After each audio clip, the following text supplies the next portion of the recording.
Close हो वो साथ हो जाएगी।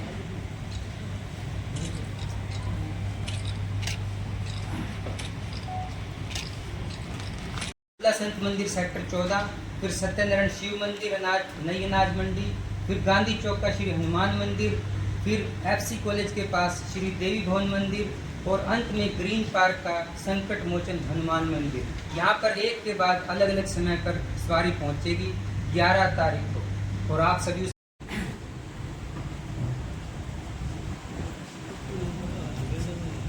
सैनी जी का बहुत ही हम लोग शुक्रिया अदा करते हैं कि जिन्होंने ये जगह हमारे को उपलब्ध करवाई और जहाँ हम लोग कार्यक्रम करते हैं। इसी कड़ी में मैं राजेश चूक साहब का भी बहुत धन्यवाद करता हूँ जिन्होंने बहुत शॉर्ट नोटिस पे, और आप लोग के प्रति मैं बहुत कृतज्ञता व्यक्त करता हूँ कि इतने शॉर्ट नोटिस में कल आप लोगों को बताया गया और आप सारे लोग आज आए हैं।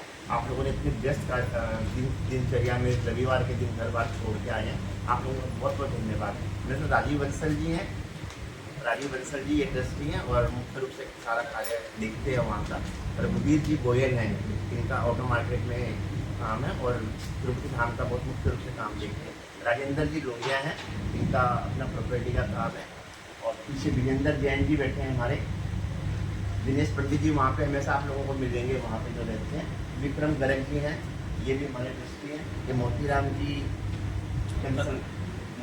कंसल जी हैं और बलबीर जी हैं और राजेश सैनी जी हैं, हमारे आर्किटेक्ट साहब हैं।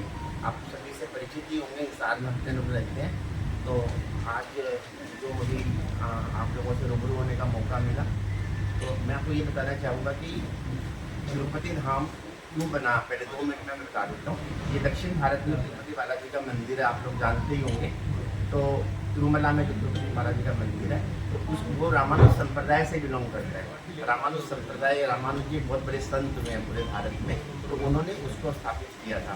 तो उसी कड़ी में हमारे जो गुरु जी थे श्री त्रिवेणी स्वामी जी महाराज, जो इस सारा आया करते और भागवत कथा का आयोजन किया करते, तो उनके मन में आया कि उत्तर भारत के लोगों को भी दक्षिण भारत के तिरुपति बालाजी का बहुत ज़्यादा चार्म रहता है। वहाँ के दर्शन करने के लिए बहुत लोग उत्कंठा रखते हैं, वहाँ भीड़ जो लगती है 2-2 दिनों की लाइन लगती है, तो क्यों ना हिसार में भी वो चीज़ उनको मिले।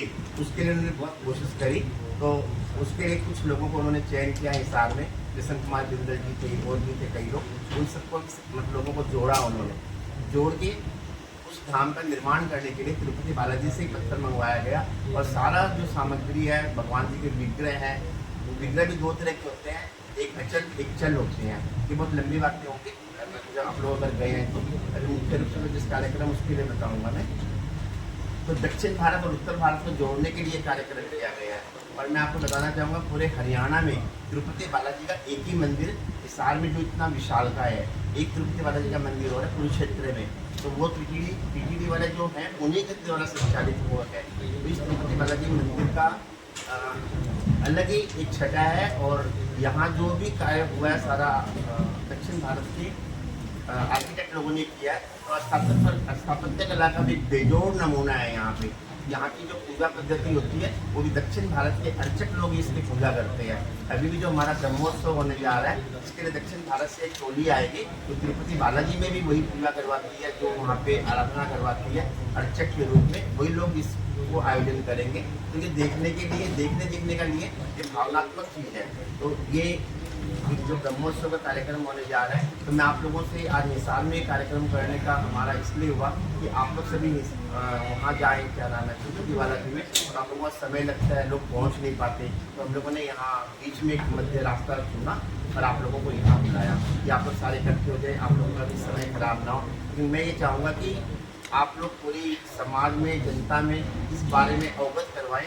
ये तिरुपति बालाजी के मंदिर के दर्शन का लाभ एक अद्भुत लाभ है और ये भगवान विष्णु जी का मंदिर है। अभी तक भी लोगों को समझ नहीं आता कि बालाजी का मतलब हनुमान जी का मंदिर है या किसका मंदिर है, लेकिन ये प्योर बालाजी हनुमान जी का मंदिर है। और ब्रह्मोत्सव जो होने जा रहा है, ये साल में एक बार ये उत्सव होता है।